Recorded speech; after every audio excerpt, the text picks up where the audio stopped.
I don't think, what is the phrase? I don't think you help Peter by stealing from Paul. Yes, rob Peter to pay Paul, Deputy Prime Minister. That's the one. I'm here to help, sir. Thank you very much. I don't think, Bill, at the end of the day, we're necessarily going to help ourselves in the long run best by kind of not helping people who are wretched, poor, who are suffering a lot of the consequences of climate change themselves in other parts of the world. And there is a connection. If we don't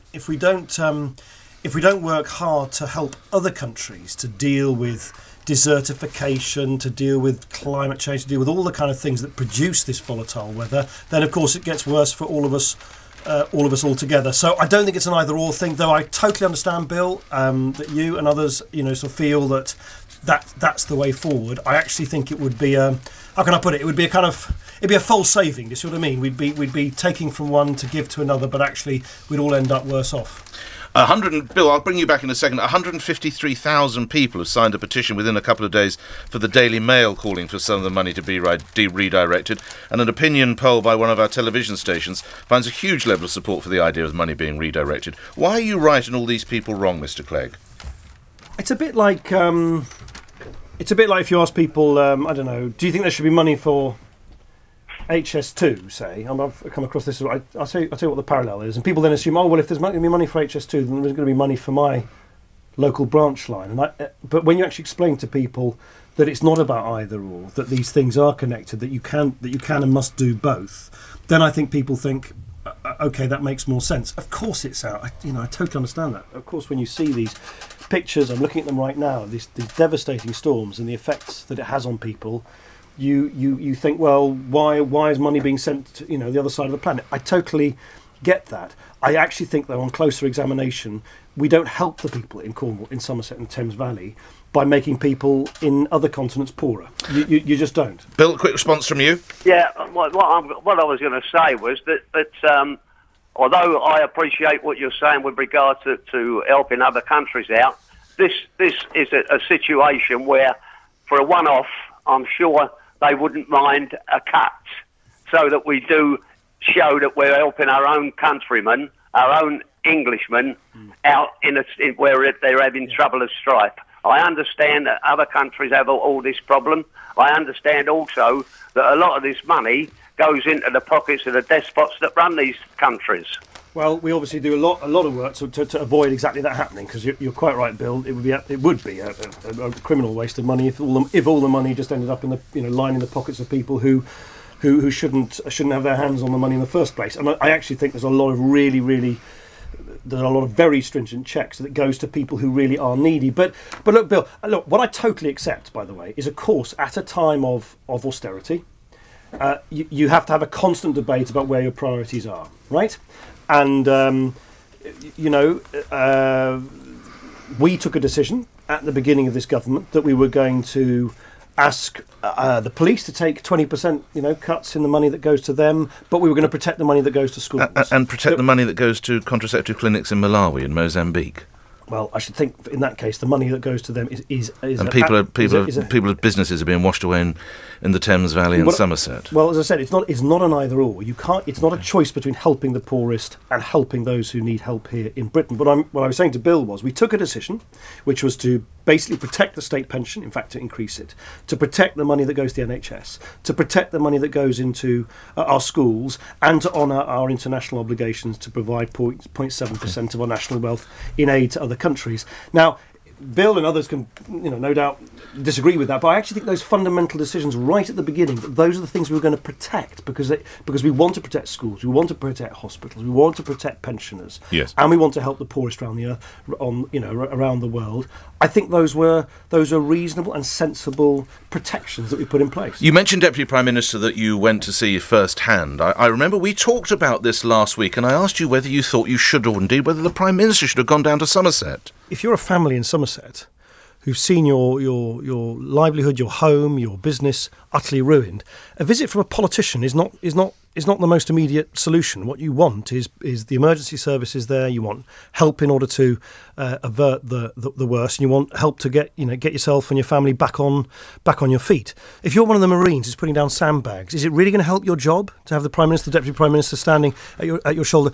Now, that was on Friday. Deputy Prime Minister, and then on Monday I saw you purposefully striding through the floods in your Wellington boots. What changed your mind? I think if you played the whole clip, because I knew somehow you were going to say this, and I actually listened back to what I said, and when you actually asked me, said, are you going to go? I said, sure, I will, but I explained right there and then, because that's what you were asking me on Friday morning, did I think my priority was to be elsewhere? I was explaining to you why. So I think you're being a little bit selective in your quotes, but there you go. These things do happen. Just because actually, and by the way, Nick, just to reassure you, on Sunday morning, I rang the Assistant Chief Constable in Somerset, who's leading what's called the Gold Command, which is the response centre. I asked her, I said, look, if I come, would that be helpful? She said it would be really helpful if you could come. I rang, now hang on, let me finish, since you asked the question. Well, I was just going to say... since we've listened to my quote, I can provide an answer. When it comes Nick, to it's just gone national, Nick, so let's inform the rest of the nation about the fairness. Right, it doesn't make you a better person. That's all. When it comes to editing the clip, just because you're right, it doesn't make you a better person. If you want to be selective in your quotes, I can be lengthy in my answer. Thank you very much.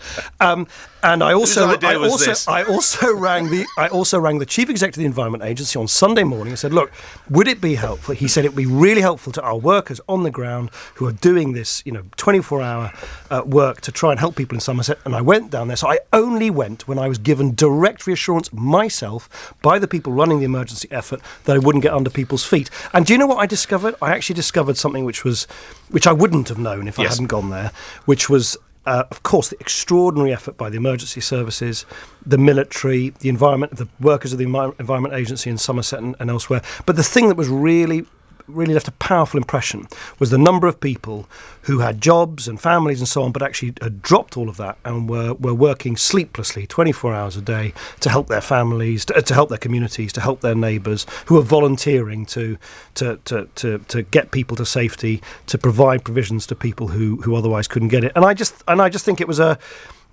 very, very distressing thing to see all of that part of the country underwater. It was also a very uplifting thing, curiously enough, to see how people were really trying to help each other out. I hate myself, and I think I'm going to die. Don't hate yourself, Nick. Come on. I'm going to die.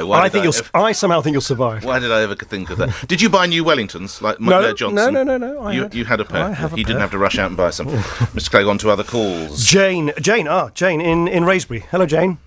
Hello, Nick. Hello. Good to talk to you today. I'm hoping to get a little bit more clarity from you than I got from your colleague, Ed Miliband, earlier this week. Right. He was very, very keen to give me a lot of political platitudes this week about the wonderful things that were going to happen and how the government was going to help everyone that was a victim of the flooding, as I am myself. But I'm really keen to understand... What's happened, Jane, sorry, what's happened to your home or your business? My house has been in 6 inches of floodwater for the whole of this week, actually. So we're living upstairs at the moment. Since Saturday night. Right.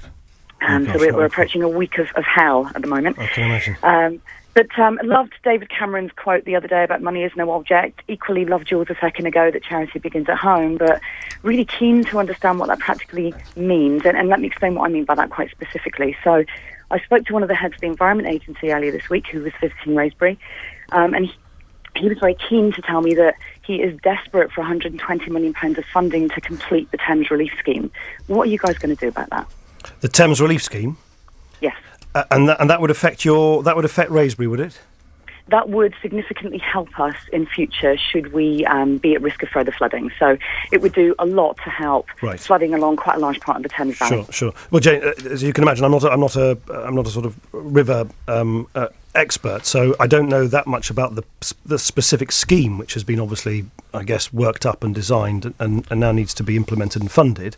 But what I can tell you is that the need for the Environment Agency and the need for this government and indeed future governments to do more to protect those parts of the country which are susceptible to flooding is just self-evidently the case. Now, part of that is about doing the right thing. It's different in different places. I haven't been to visit Wraysbury, but I certainly know in other parts of the country that I've been to, there's a lot of, there's a long-standing debate about whether you dredge or you don't dredge, whether you introduce tidal sluices when you're near coasts, whether you change farming patterns on higher ground where the water that sort of flows off. May I ask you a direct question on that? And I apologise for interrupting you. Sure. But are you in support of dredging? Yes or no? Where it makes a difference, of course, absolutely, of course. Okay. Yeah, absolutely. Yes or no?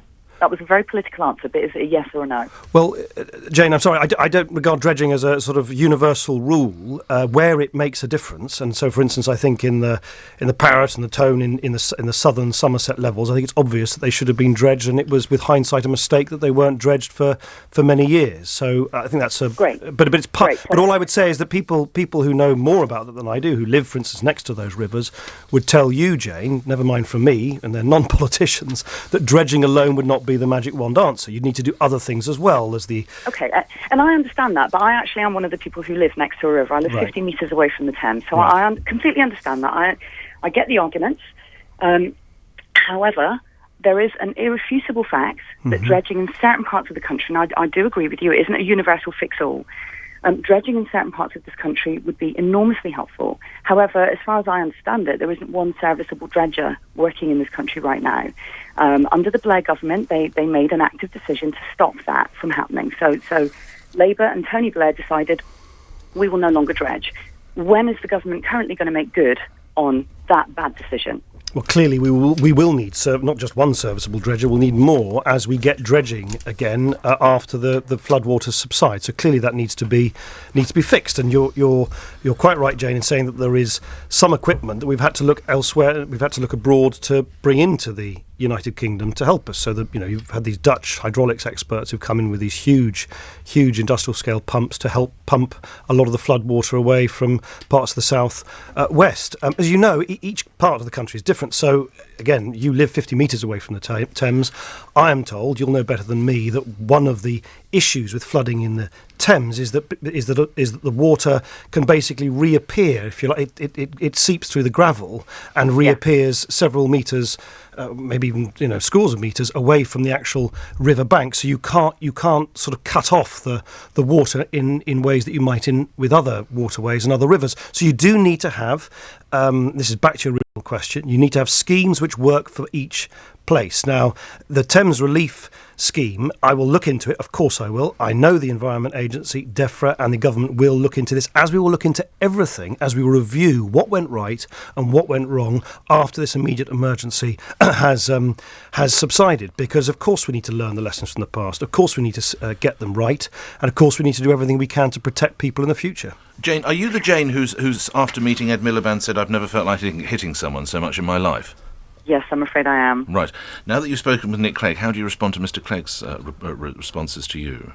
Well, I'm really, really happy to hear, Nick, that there's going to be something done about this. However, I would caveat this with a fairly healthy level of scepticism. Sure. I hear a lot of politicians talking about things that will happen, but they never seem to happen. So what I would dearly love today, Mr. Clegg, is to hear you give a firm commitment about what exactly is going to be done next, about funding the Environment Agency to make sure this does not happen again. Right, Jane. I mean, look. I mean, I've got to be really blunt with you, Jane. I can give you some reassurance that money into for flood defences is going up, is not going down. We're spending whatever it is, £2.4 billion over this 4-year period, compared to a bit less over the last 4-year period. I can totally reassure you that we're going to review everything from top to toe to understand this. I cannot now, self-evidently, tell you what that review will conclude. So in that sense, I can't cross the T's and dot the I's right now. I remember, by the way, as a constituency MP, I represent a part of the country quite a long way from your home, Jane, up in Sheffield, and we had terrible floodings in 2007. They were they were brutal. A number of people died, including a young boy in my constituency who was swept away by a river that had burst its banks. We then, the government at the time, to be fair, I mean, there was lots of criticism. Did they act fast enough? Did they not act fast enough? New money was put forward. A review was commissioned. New legislation was passed. I guess what I'm not going to ask myself, and I guess we all are, is that despite all of those previous reviews and new legislation and new arrangements, which flowed from those terrible floods back in 2007, in many respects it feels as if, like Groundhog Day, we're back to where we were. Though frankly, it's affecting a different part of the country. Then it really affected, parts of the north rather than the south. So what I will make sure, Jane, as Deputy Prime Minister, is that as we review these things after this, that we do so in a way which does lead to lasting change, where we can make that change and where we can afford it and where we can deliver it. Jane, thank you for your call, Mr. Clegg. Robert in Taunton. Hello, Robert. Good morning. Morning. I've got a sort of two-part question, really. One is quantitative. and it really hinges around this. The frankly eye-watering level of green levies, environmental taxes, duties, and surcharges, energy bills, and so on, which were sold to us almost as a sort of hypothecated revenue. So little of this seems to have been reinvested back to prevent the things which many environmental activists are saying now is what they predicted all along. The issue which the lady from Wraysbury raised about dredging, I mean, I live near the Somerset levels, and I used to live right on the Somerset levels. We haven't seen a dredger there in 15, 20 years. And the average depth of the ditches, the rines, as they call it, which service this old established wetland, historically had a depth of between 8 and 12 feet. Last time they were measured, they were 2 feet. And so it isn't surprising that we have a disaster. So to move you to your question, Robert, what would it be of Mr. Clegg? Well, my question really is that the money that was raised in order to apparently prevent this simply hasn't been spent. Yeah, Robert, can I only interrupt just because well, first I think I share your instincts about the need to, if you're asking consumers to pay through levies in their bills to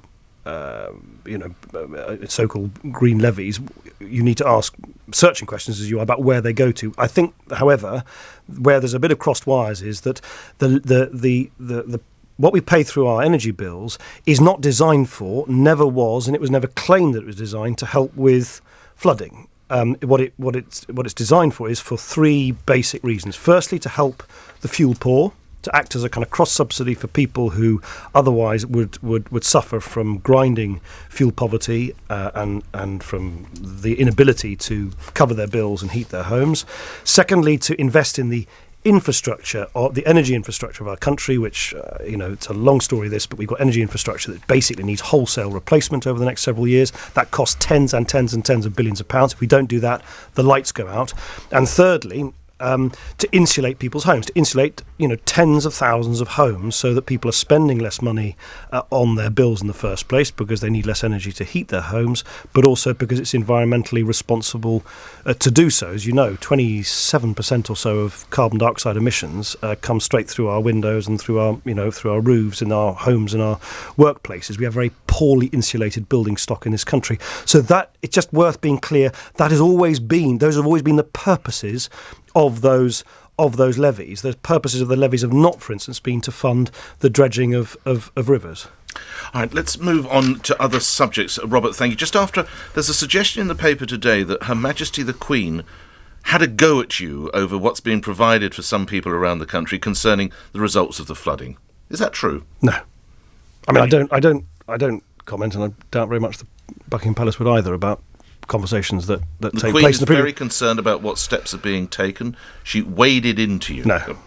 None of the above is complete true. Nonsense. Move on to other calls then. Jean in Weybridge. Yes, hello. Good morning. Thank you for taking my call.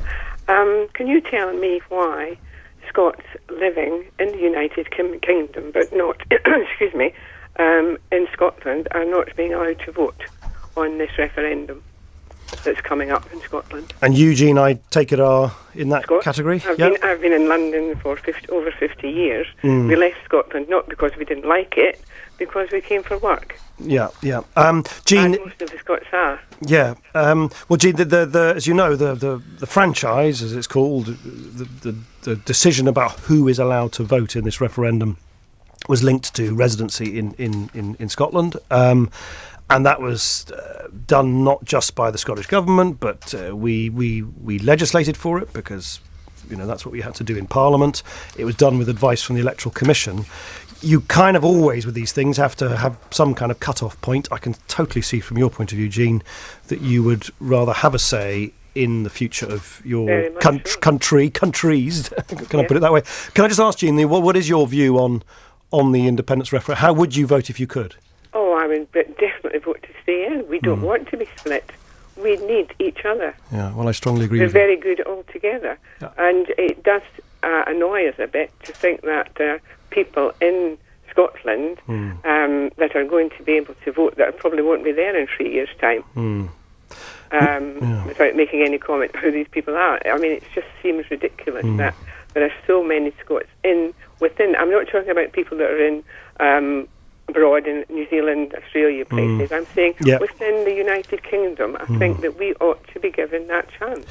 Well, Jean, I can so easily imagine from your point of view, as no doubt a proud Scot, that you're thinking, that you want to save the future of your country, the future of the United Kingdom, the future of Scotland. And I can imagine it's sort of frustrating to watch the debate and feel that you're not able to kind of play a full role in it. All I would say, though, is that you are actually a rather good example of all the very complex binds that bind us together. And we are, you've said it yourself, I do think we are a stronger family of nations together, and we are just considerably weaker in the world as a whole if we sort of pull apart. And as you know better than I do, Jean, many of the wonderful things is that Scotland not only has its own identity, it can continue to develop its own identity, but it can do so within the family of nations that makes up the United Kingdom. And as you quite rightly sort of hinted, there's no sort of straitjacket on Scottish identity by remaining part of the United Kingdom. I hope actually in many ways it allows Wales, Scotland, Northern Ireland, the different parts of England to express their different identities, but do so in a way where we still do stuff together that we do best when we're together. In the unlikely event Scotland does go it alone, should it retain the pound?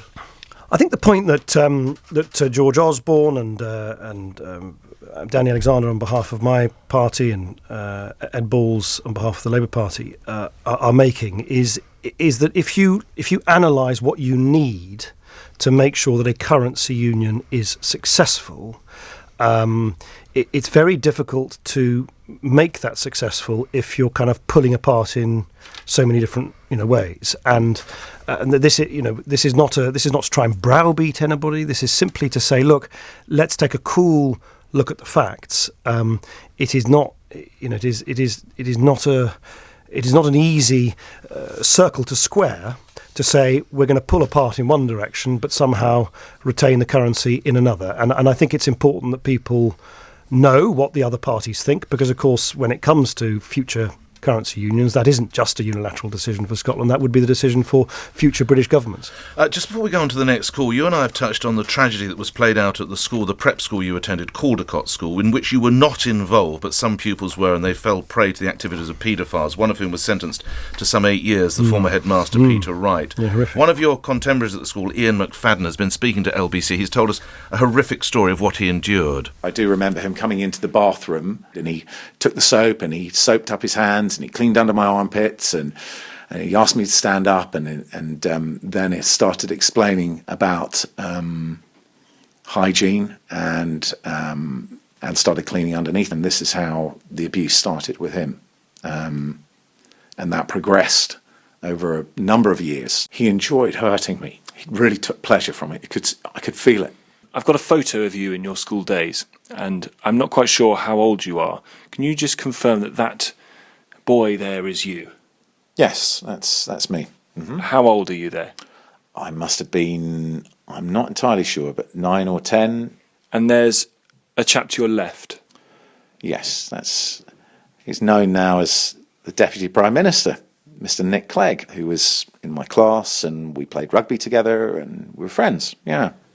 I know you haven't seen Nick Clegg since you left school, but what would you say to him if he were here now? I'm passing the ball to you, I've done my bit. I stood up 5 years ago and I opened my life up to the world. I had my private life, my family sexual life, my physical health and mental health discussed, and around a jury and a courtroom full of people, of lawyers. I've done my bit. I've got people I have somebody who abused me who's no longer here, who's dead. I have another person in prison. I've done as much as I can do. So I pass the baton to you, Nick. It's down to you as to what you can do to stop kids being hurt. And I'm glad that you weren't touched, and I'm glad you weren't hurt, and I'm glad that you weren't aware of it, because do you know what? None of it's done any any of the boys who are now who are now men any good. You know, there's a lot of damaged people out there. Please try and stop kids from getting hurt. It's important to stress, Mr McFadden said Nick Clegg did not know what was going on. He was not affected, and he actually paid tribute to what a good bloke Nick Clegg was as a lad, who helped Mr McFadden both on the classroom and on the rugby field. Apparently you were a very good friend to him, Mr Clegg. Well, it's incredibly distressing to hear that. I think distressing to anyone who's listening to this. I find it, of course, particularly distressing. I mean, it may have been, over 35 years ago when I was a small kid at this school, and it's very... it's very harrowing. I had basically happy recollections at school. I was a happy school kid. Nothing happened to me or my brother. And then just to feel now, with hindsight, over 3 decades later, that people like Ian McFadden were being put through this nightmare, and you're just completely, oblivious. It's just... what can a government do, Mr Clegg? I think a government can do a fair number of things. As you know, the law has changed a lot since then. The kind of vigilance of local authorities, social services, the police, politicians, all I think are quite different to what it was 30, 40 years ago. There is a debate which we're looking at, which is whether we can further strengthen the protections through basically passing into law a sort of mandatory requirement that if you suspect something's going on, you report it. And we're looking at it. Frankly, the evidence is rather ambivalent. Some other countries have tried it and it hasn't really helped. There's a little bit of evidence in other countries it might even stop people passing on information. But I mean, that's just a practical issue which we need to look at and do whatever, if the evidence shows that would help, we must do it. But I have to say to Ian McFadden that as you just heard in that very moving clip, his courage, which has clearly, left him very distressed, and I hope he knows this, will have done a great deal to protect children now and in the future, because his courage and that of other people, victims who speak out like that, of course, not only bring perpetrators to justice, which has finally happened in the case of Peter Wright, the headmaster, and others, but it also brings it out into the open in a way where it has previously lurked in the kind of shadows, and that in a strange kind of way is probably the greatest inoculation that we can have as a society against this kind of thing happening out of sight and out of mind. We finish with an email on a party political matter, Mr Clegg. This comes in from Raquel in Hinckley. Lord Reynard needs to be back in the party by today, or he says he'll instruct the lawyers. What are you going to do? Well, I mean, what Lord Reynolds' lawyers want to do is up to them. My suspension will not be lifted, Mr Clegg. Oh, look, my view hasn't changed at all, which is that when you have an independent report which has looked into all of this, we've talked about it before, yes.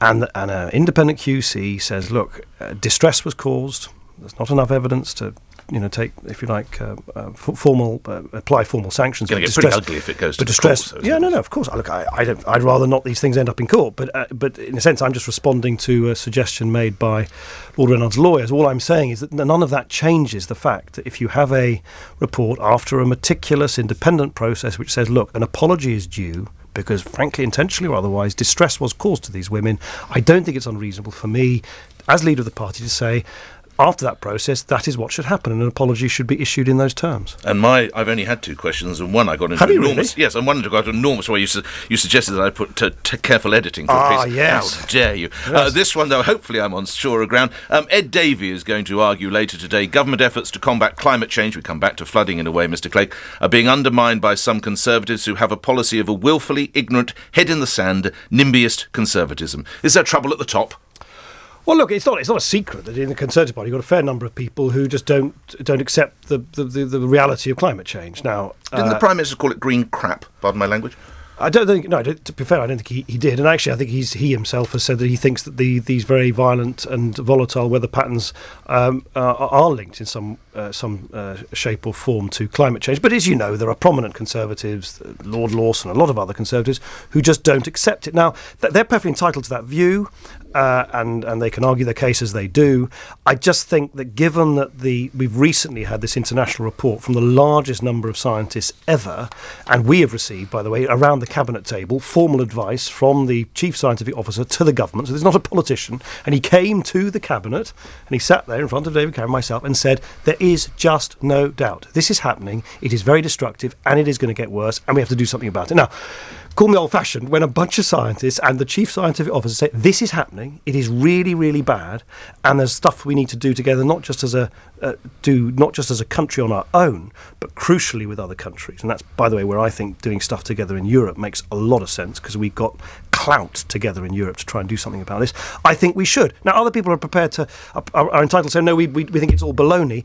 But I just kind of think at a certain point you just got to say, look, come on, how many more times do you need to be told by people who know what they're talking about that this is happening and we've got to do something about it? Thanks for your time. Thank you. Prime Minister Nick Clegg here, appearing here on LBC 9:33, where news is next. Good morning, I'm Lisa Aziz. Deputy Prime Minister Nick Clegg has told LBC it's not a choice between helping people here and those in other countries when it comes to spending on flood defences. If we don't work hard to help other countries to deal with desertification,